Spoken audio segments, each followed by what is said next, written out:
Tout le monde sait que la glycolyse utilise une molécule de glucose et produit deux molécules de pyruvate.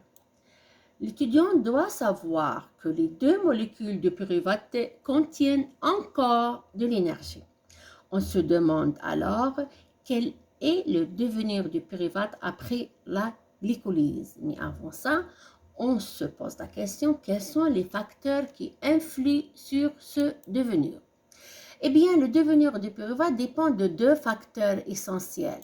Tout d'abord, des conditions métaboliques. Ça veut dire quoi? Ça veut dire, est-ce qu'on est en présence d'oxygène ou bien en absence d'oxygène? Est-ce qu'on est en anaérobie ou anaérobie? Est-ce que la cellule contient assez d'énergie, c'est-à-dire est-ce que la charge énergétique est élevée ou bien elle est basse? Et encore, est-ce que la cellule contient l'équipement enzymatique nécessaire aux voies qui suivent le devenir de la glycolyse, c'est-à-dire est-ce que la cellule contient, par exemple, le coenzyme NAD+. Le deuxième facteur, c'est la nature de l'organisme. Alors, dans notre corps, il y a les globules rouges, qu'on appelle les hématies ou les érythrocytes. Eh bien, les hématies ne peuvent pas oxyder le pyruvate en CO2, en dioxyde de carbone. Pourquoi? Eh bien, car les érythrocytes ne possèdent pas la mitochondrie. Donc, le pyruvate, produit final de la glycolyse, suit des voies métaboliques différentes dont le but est de régénérer le NAD+. Pourquoi? Eh bien, pour permettre à la glycolyse de se produire et de se poursuivre.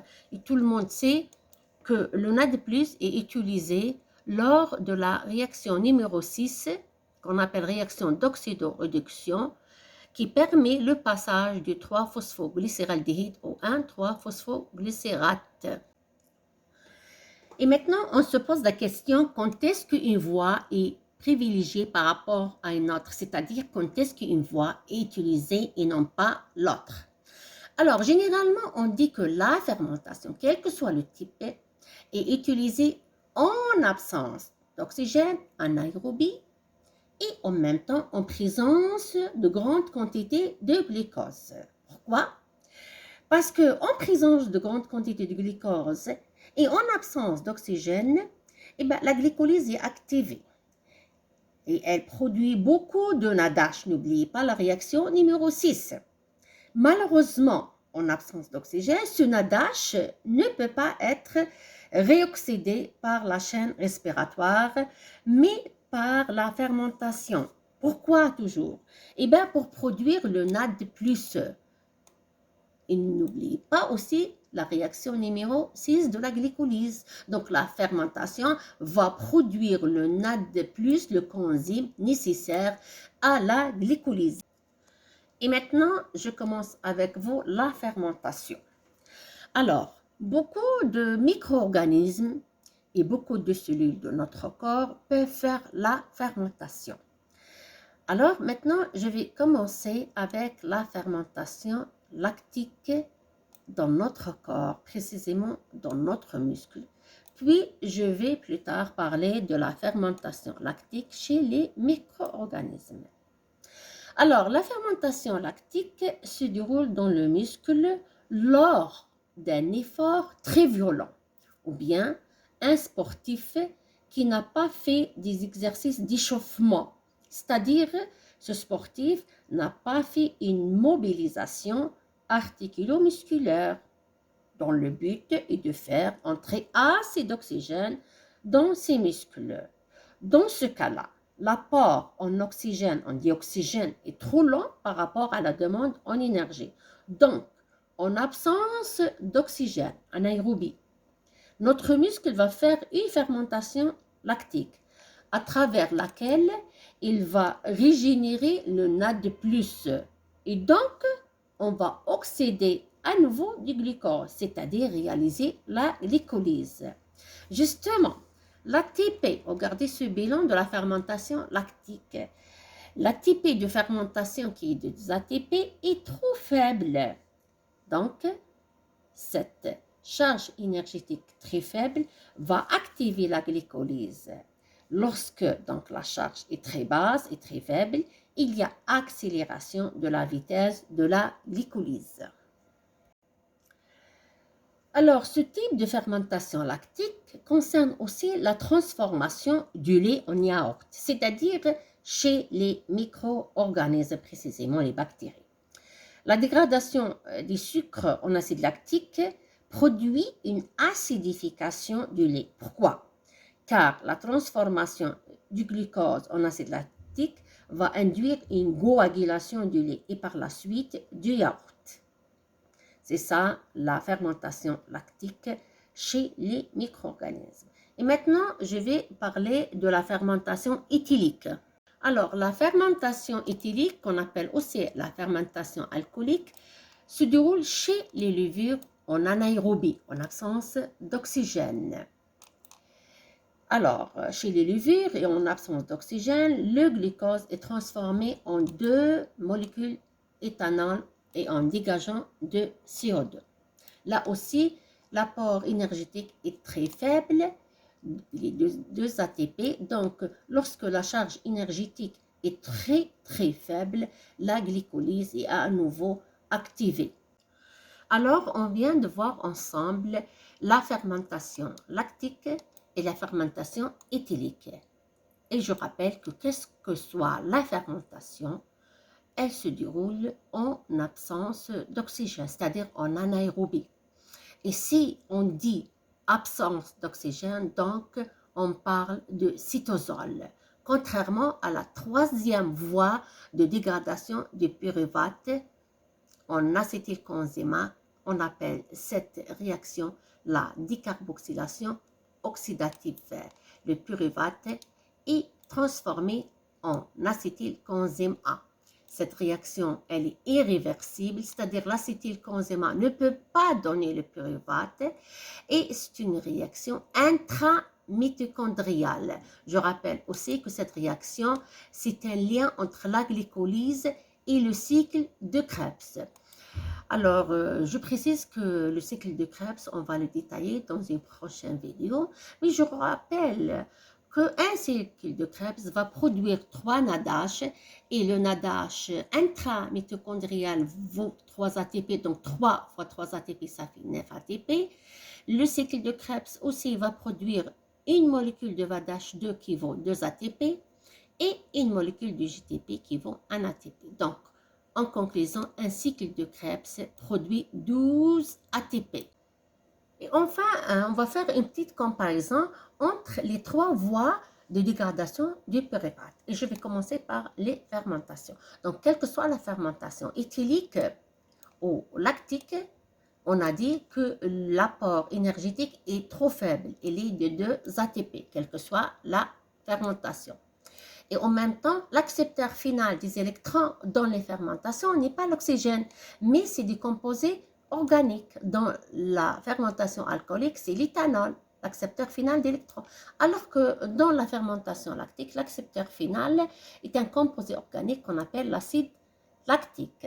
Donc, la différence entre la fermentation et la chaîne respiratoire est que le rendement énergétique de la fermentation est trop faible, trop inférieur à celui de la respiration. L'accepteur des électrons de la chaîne respiratoire, c'est l'oxygène, alors que l'accepteur d'électrons de la fermentation, soit l'acide lactique, soit l'acide éthylique. Et troisièmement, donc, la fermentation est une phosphorylation au niveau du substrat, alors que la décarboxylation oxydative, c'est une phosphorylation oxydative. Et enfin, on va faire ensemble le bilan de l'oxydation complète du glucose, à travers lequel on va faire une petite comparaison entre la glycolyse anaérobie en absence d'oxygène et la glycolyse aérobie en présence d'oxygène. Alors, la glycolyse anaérobie fait appel aux fermentations. Quel que soit le type de fermentation, éthylique ou lactique, l'apport énergétique est de 2 ATP. Alors que la glycolyse aérobie fait appel à la décarboxylation oxydative et le bilan énergétique est de 36 ou 38 ATP. Je rappelle que les fermentations sont cytosoliques alors que la décarboxylation oxydative est intramitochondriale. Alors, on remarque que l'apport énergétique en ATP des fermentations est très faible par rapport à l'apport énergétique des respirations. Mais quand même, je dois faire encore une autre remarque, que la production d'ATP par fermentation est plus rapide que la phosphorylation oxydative. Pourquoi? Parce que les fermentations se déroulent dans le même compartiment cellulaire où l'ATP est consommé. Et maintenant, on va expliquer pourquoi 36 ou bien 38 ATP. Et là, je rappelle le bilan de la glycolyse que a été détaillé dans une vidéo précédente que vous pouvez la revoir. Alors, qu'est-ce qu'il dit le bilan final de la glycolyse? Ben, la glycolyse produit 6 ou 8 ATP. Et bien, pourquoi? Eh bien, parce que la glycolyse est cytosolique. Donc, le NADH cytosolique produit par la glycolyse doit être transporté à la mitochondrie pour être oxydé et produire de l'ATP. Et ce transport, justement, n'est pas gratuit. Alors, ce transport a besoin de 2 navettes. Si la navette est glycérol phosphate, donc le bilan de la glycolyse est 6 ATP. Et si la navette est malate aspartate, le bilan de la glycolyse est 8 ATP. Maintenant, la transformation de l'acide pyruvique en acétylcoenzyme qu'on appelle décarboxylation oxydative va produire du NADH. Je rappelle à mes étudiants que la glycolyse produit 2 acides pyruviques. Ces 2 acides pyruviques vont être oxydés en 2 acétylcoenzyme 1, donc vont produire 2 NADH. Je rappelle que cette réaction est réversible. Elle est intramitochondriale. Donc, le NADH intramitochondrial vaut 3 ATP. Donc, 2 fois 3, ça fait 6 ATP. L'acétylcoenzyme A va être oxydé à travers le cycle de Krebs et pour produire 12 ATP. On a 2 acétylcoenzyme A, donc on va faire 2 cycles. Un cycle vaut 12 ATP, donc 2 cycles, ça fait 2 fois 12, ça fait 24 ATP. Donc la somme totale, 24 ATP produites par le cycle de Krebs, plus 6 ATP produites par la décarboxylation oxydative, ça donne 30 ATP. Si on ajoute 6 ATP de la glycolyse, ça fait 36. Bien sûr, c'est la navette et glycérol phosphate. Si la navette est malate aspartate, donc le bilan de la glycolyse est 8 ATP. Donc 30 plus 8, ça fait 38 ATP. Alors, j'espère que tout le monde a remarqué que dans la plupart des tissus est en présence d'oxygène. La voie métabolique majeure du pyruvate est l'oxydation phosphorylante mitochondriale. Après avoir traversé la membrane mitochondriale, le pyruvate est oxydé en acétylcoenzyme grâce à une pyruvate déshydrogénase, la PDH. Pourquoi? Tout simplement pour joindre le cycle de Krebs et aboutir à la production de 36 ATP ou 38, ça dépend de la navette, ainsi que du CO2 et de l'eau et des équivalents réduits par la chaîne respiratoire.